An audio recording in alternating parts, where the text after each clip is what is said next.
पूरा कर दे, जैसे तुमने मुझे कर दिया। इश्की की आंखों में नमी थी, लेकिन कोई शक नहीं, कोई गुस्सा नहीं। उसने बस राजवीर का हाथ थामा और कहा, मुझे तुम्हारा अतीत नहीं डराता राजवीर, क्योंकि तुम्हारा हर आज और कल मेरे साथ है। उस रात राजवीर छत पर लेटा था। इश्की उसके पास आकर लेट गई। पता है राजवीर, वो बोली, हर इंसान की जिंदगी में एक अधूरी कहानी होती है, पर वो तब अधूरी नहीं लगती जब कोई आकर उसे राजवीर मुस्कुराया और बोला, और तुमने मेरी जिंदगी को वो नाम दिया है जो कभी सिर्फ एक ख्वाब था, परिवार। अगले दिन इश्की के लिए एक सरप्राइज था। राजवीर ने घर में एक खूबसूरत बेबी शावर का आयोजन किया था।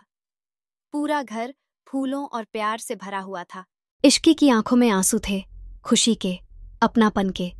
लेकिन जैसे ही कार्यक्रम खत्म हुआ, बाहर से एक और सरप्राइज खड़ा था। एक लड़की, गोद में 2 साल की बच्ची लिए। क्या आप राजवीर हैं? उसने पूछा। राजवीर और इश्की दोनों चौंके। मैं अनाया की बहन हूं, और ये बच्ची आपकी भतीजी है। कट। कहानी यहीं एक बड़ा मोड़ लेती है।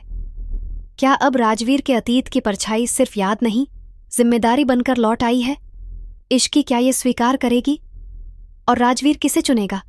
अपने बीते कल से जुड़ी मासूम बच्ची को, या अपने आज और कल की रानी को? दरवाजे पर खड़ी वो लड़की अपनी गोद में 2 साल की बच्ची लिए थकी हुई आंखों से राजवीर को देख रही थी। क्या आप राजवीर हैं?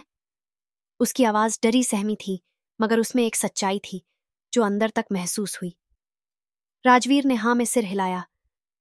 मैं अनाया की छोटी बहन आर्या हूं, और ये बच्ची आरुषि मेरी बहन की बेटी है, आपकी नहीं। लेकिन अब आपके सिवा इसका और कोई नहीं बचा।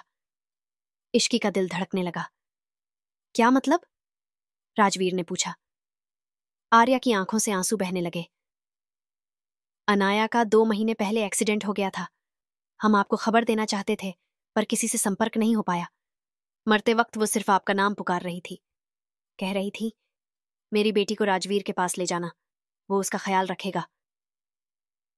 कमरे में सन्नाटा छा गया। इश्की की नजरें राजवीर के चेहरे पर थीं, जहां हैरानी, दुख और जज्बातों का सैलाब साफ झलक रहा था। राजवीर ने बच्ची की तरफ देखा।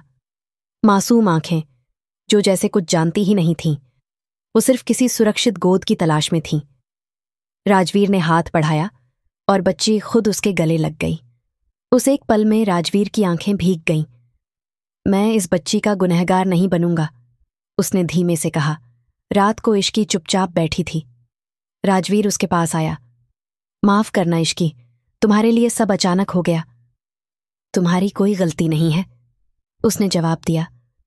लेकिन सच कहूं, मेरा मन डोल रहा है। मैं जानता हूं, पर एक बात कहूं? हाँ, तुम मेरी बीवी हो, मेरी जिंदगी हो, और इस बच्चे की देखभाल हम दोनों करेंगे, अगर तुम चाहो। मैं तुम्हें कभी उस अतीत के बोझ से नहीं बांधूंगा जो तुम्हारा हिस्सा नहीं रहा। इश्की ने लंबी सांस ली। राजवीर, इस बच्ची का कोई कसूर नहीं है, और शायद हमारी आने वाली बेटी को एक बहन की जरूरत भी हो। राजवीर ने चौंक कर उसकी तरफ देखा। तुम वाकई ये सब स्वीकार कर सकती हो? तुमने मेरा अतीत अपनाया था, अब मेरी बारी है।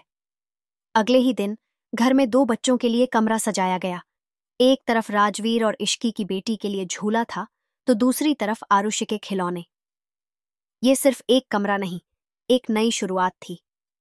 कई हफ्ते बीत गए। राजवीर अब आरुषि को स्कूल छोड़ने जाता, इश्की उसका टिफिन पैक करती, और दोनों मिलकर उसकी कहानियां सुनते। इश्की की डिलीवरी की तारीख पास आ रही थी, लेकिन अब वो डर नहीं रही थी। उसे लग रहा था जैसे वो एक मजबूत परिवार का हिस्सा है। एक दिन इश्की को तेज दर्द हुआ। राजवीर भागा उसे लेकर अस्पताल गया। कुछ घंटे बाद डॉक्टर बाहर आया। बधाई हो, आप एक बेटी के पिता बने हैं। राजवीर की आंखों में आंसू थे। जब उसने नन्ही बच्ची को अपनी गोद में लिया, तो लगा जैसे उसकी पूरी दुनिया उसकी बाहों में समा गई हो। ये मेरी बेटी है, उसने कहा, लेकिन मेरी दुनिया की रानी अब भी वही है, जो इस बच्ची की मां है। इश्की की आंखों में भी आंसू थे, लेकिन वो आंसू खुशी के थे। रात को चारों, राजवीर, इश्की, आरुषि और नन्ही परी, एक साथ थे। अब ये घर नहीं, ये जन्नत है, इश्की ने कहा। राजवीर ने उसकी उंगलियों को थामा। और तुम मेरी तकदीर हो। राजवीर के घर में अब सिर्फ दीवारें नहीं थीं, वहां 4 दिल धड़कते थे, एक नन्ही सी जान, आरुषि, और वो परी जो इश्की ने कुछ दिन पहले ही जन्म दी थी। घर अब पहले से ज्यादा जिंदा लगने लगा था। राजवीर, जो कभी अकेला था, अब 2 बच्चियों का पिता बन चुका था। उसकी सुबहें खिलौनों के शोर और इश्की की मुस्कान से शुरू होती। लेकिन इन खुशियों के बीच एक बात उसे लगातार परेशान कर रही थी, आरुषि का कानूनी भविष्य। इश्की, राजवीर ने एक शाम कहा, मैं सोच रहा हूं, अगर हम आरुषि को कानूनी रूप से गोद ले लें तो उसका भविष्य सुरक्षित रहेगा। इश्की ने बच्ची की तरफ देखा, जो अब उसके घुटनों से लिपटी बैठी थी। तुम्हें क्या लगता है, वो मुझे मां मानेगी? उसकी आवाज में एक सवाल था, डर नहीं। राजवीर ने कहा, वो तुम्हें पहले ही मां मान चुकी है। अगले दिन दोनों ने वकील से मिलकर दस्तावेज शुरू किए, लेकिन मामला इतना आसान नहीं था। अनाया के पति ने अब तक अपनी पितृत्व जिम्मेदारी से मुंह नहीं मोड़ा था, और अचानक उसने दावा कर दिया, आरुषि मेरी बेटी है, मैं उसे वापस चाहता हूं। ये खबर बिजली सी गिरी। राजवीर और इश्की के लिए ये झटका था। इश्की के मन में एक ही डर था, क्या आरुषि उनसे छीन ली जाएगी? हमने उसे माँ बाप की तरह पाला है। इश्की रो पड़ी, मैं उसे खो नहीं सकती। राजवीर ने उसका हाथ थामा। तुम उसे नहीं खोओगी, मैं वादा करता हूं। कोर्ट केस शुरू हुआ। राजवीर और इश्की हर सुनवाई में शामिल होते। आरुषि भी अब समझने लगी थी कि कुछ अलग हो रहा है। वो अब इश्की से एक पल के लिए भी अलग नहीं रहना चाहती थी। राजवीर ने एक दिन कोर्ट में कहा, मैं कोई नायक नहीं हूं, लेकिन मैं एक पिता हूं, और ये बच्ची मेरा खून न सही, मेरा हिस्सा बन चुकी है। कोर्ट ने आखिरकार बच्ची से बात करने का फैसला किया। आरुषि, जज ने पूछा, तुम किसके साथ रहना चाहती हो? उसने मासूमियत से कहा, मम्मा के साथ और पापा के साथ। कौन मम्मा? मम्मा, इश्शी मम्मा। उसके बोलते ही कोर्ट में सन्नाटा छा गया। कुछ देर बाद फैसला आया। चूंकि जैविक पिता ने बच्ची की देखभाल का कोई सबूत नहीं दिया और बच्ची की भावना साफ तौर पर दत्तक माता पिता के प्रति है, कोर्ट बच्ची की कस्टडी राजवीर और इश्की को सौंपता है।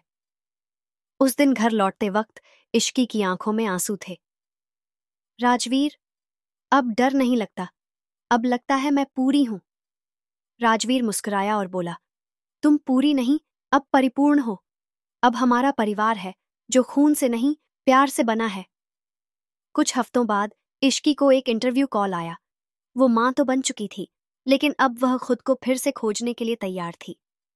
राजवीर ने उसका हाथ पकड़कर कहा, अब उड़ने का वक्त है इश्की, मैं बच्चों को संभाल लूंगा, तुम अपने सपनों को पकड़ो। इश्की ने इंटरव्यू दिया और चुनी भी गई। राजवीर की आंखों में गर्व था, अब मेरी रानी सिर्फ मां नहीं, एक कामयाब औरत भी है। रात को चारों फिर से छत पर लेटे थे, इश्की, राजवीर, आरुषि और नन्ही परी। तारों की रोशनी में एक नई कहानी चमक रही थी, जिसे न नफरत मिटा सकती थी, न ही कोई अतीत।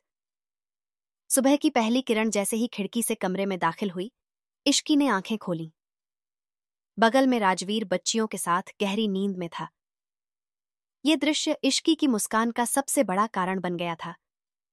अब वो सिर्फ एक पत्नी नहीं थी, वो 2 बच्चियों की मां थी, और एक नई नौकरी की तैयारी में लगी एक आत्मनिर्भर महिला भी।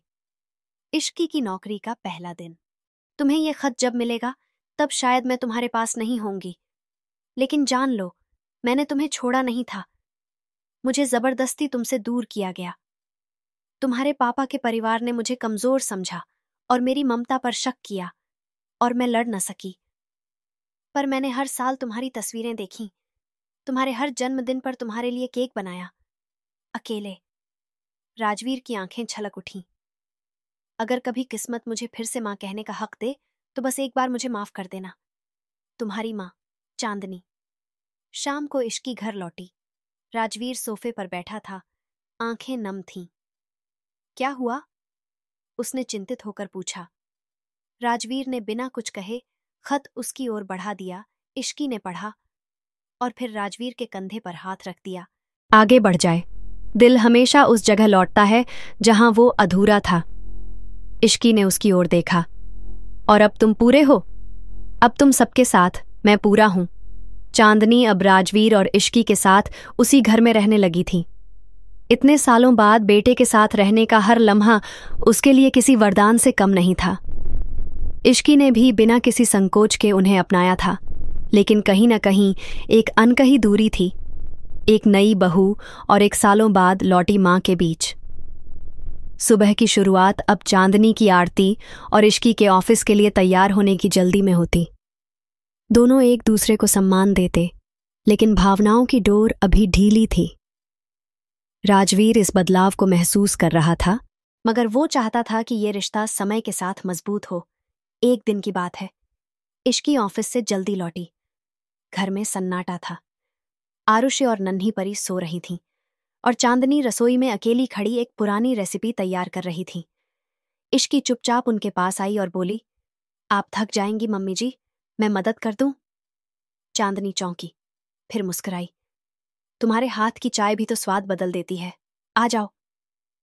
ये पहला पल था जब दोनों ने मिलकर कुछ बनाया, केवल खाना नहीं, एक रिश्ता। रात को राजवीर ने पहली बार दोनों को एक साथ हंसते देखा। लगता है मेरे घर की दोनों रानियों ने मिलकर दोस्ती कर ली है, उसने मुस्कुराते हुए कहा। चांदनी ने कहा, तेरी बीवी में मां बनने की सारी खूबियां हैं, पर अब मैं चाहती हूं कि वो अपनी पहचान भी बनाए। कुछ दिनों बाद इश्की को एक बड़ी कंपनी से जॉब ऑफर मिला, विदेश में। पद बड़ा था, सैलरी जबरदस्त, लेकिन सवाल था, क्या वो परिवार छोड़कर जा सकती है? राजवीर ने कहा, जाना है तो जाओ, ये मौका बार बार नहीं मिलेगा। इश्की की आंखें भर आईं। और तुम, बच्चे? हम संभाल लेंगे, तुम्हारे सपने भी हमारे हैं। चांदनी ने इश्की का बैग पैक करते वक्त कहा, जब मैं गई थी तो मजबूरी थी, तुम जाओ तो गर्व से जाओ। मैं तुम्हारी मां नहीं थी, पर आज बनने का हक मांग रही हूं। इश्की ने पहली बार उन्हें गले लगाया। आप आज से मेरी मां हैं। विदेश जाने से पहले रात को इश्की और राजवीर छत पर बैठे थे। डर लग रहा है? इश्की ने कहा। किससे? दूरी से। राजवीर ने उसका हाथ थामा। हमारा रिश्ता दूरी से नहीं, भरोसे से जुड़ा है। तुम जाओ और जीत कर लौटो। एयरपोर्ट पर विदाई का वक्त आया। आरुष ने इश्की के गले लगते हुए कहा, मम्मा जल्दी आना। इश्की ने आंखों में आंसू लिए कहा, जल्दी नहीं, पर मजबूत होकर लौटूंगी। राजवीर ने कहा, हर दिन की शुरुआत तुम्हारी मुस्कान से होगी, चाहे स्क्रीन पर ही सही। और फिर जहाज उड़ गया। एक तरफ इश्की ने नई जिंदगी शुरू की, और दूसरी ओर राजवीर ने बच्चों और मां के साथ एक नया अध्याय। लेकिन दोनों की रातों में वीडियो कॉल की घंटियां अब सबसे बड़ा सुकून थीं। विदेश पहुंचने के बाद इश्की की जिंदगी एक नई रफ्तार से चलने लगी थी। नए ऑफिस, नई टीम और अलग देश का माहौल, हर चीज नई थी, लेकिन उसका जज्बा वही पुराना था, परिवार के लिए कुछ बड़ा करना। हर रात उसका और राजवीर का वीडियो कॉल होता। बच्चों की मासूम बातें, राजवीर की थकान छुपाती मुस्कान और चांदनी मां की दुआएं, सब स्क्रीन पर दिखते थे, पर इश्की की बाहों से दूर थे। एक रात इश्की का फोन बजा। राजवीर का कॉल था, लेकिन इस बार उसकी आवाज कांप रही थी। इश्की, आरुषि की तबीयत बहुत खराब है। अचानक तेज बुखार और सांस लेने में तकलीफ। इश्की की सांस थम गई।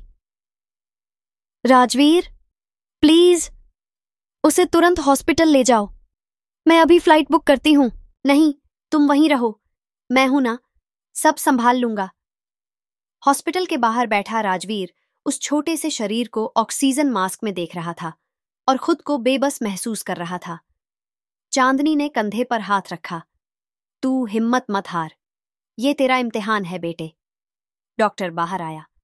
आरुषि की हालत नाजुक है, लेकिन सही इलाज मिलने से वो ठीक हो सकती है। 1 हफ्ते का क्रिटिकल टाइम है। उधर इश्की पूरी रात जागती रही। काम के बीच मन हर पल बेटी में अटका था। ऑफिस वालों ने छुट्टी देने से इनकार कर दिया। प्रोजेक्ट डेडलाइन नजदीक थी। उसे 2 में से 1 को चुनना था, परिवार या करियर, और उसने चुना परिवार। बिना किसी को बताए उसने इस्तीफा दिया और पहली फ्लाइट से इंडिया लौट आई। जब वो हॉस्पिटल पहुंची, राजवीर ने देखा उसकी आंखें थकी हुई थीं, पर जज्बा आज भी चमक रहा था। तुम यहां? जहां मेरा बच्चा होगा, मेरी जगह वहीं होगी। आरुषि की हालत धीरे धीरे बेहतर होने लगी। इश्की उसके सिर पर हाथ फेरते हुए कहती रही, मम्मा कहीं नहीं जाएगी अब। राजवीर ने वो खत निकाला जो इश्की ने विदेश से भेजा था। अगर कभी मेरी मौजूदगी मेरी उड़ान से कमजोर हो तो मैं खुद को काट दूंगी, पर तुम्हारा भरोसा नहीं। बेटी के ठीक होने के बाद इश्की और राजवीर छत पर बैठे थे। चांदनी माँ उनके लिए चाय लेकर आई। तुम्हारे फैसले ने मुझे वो बेटी दी है जो मैंने कभी चाहा था। राजवीर ने इश्की का हाथ पकड़ा। तुम हार कर नहीं लौटी हो, तुमने प्यार के लिए लड़ाई जीती है। अब उन्होंने मिलकर फैसला लिया। इश्की और राजवीर मिलकर इंडिया में ही एक एनजीओ शुरू करेंगे, जहां औरतों को आत्मनिर्भर बनने में मदद मिलेगी, ताकि कोई और माँ अपने बच्चे से दूर न हो और कोई पत्नी अपने सपनों से समझौता न करे।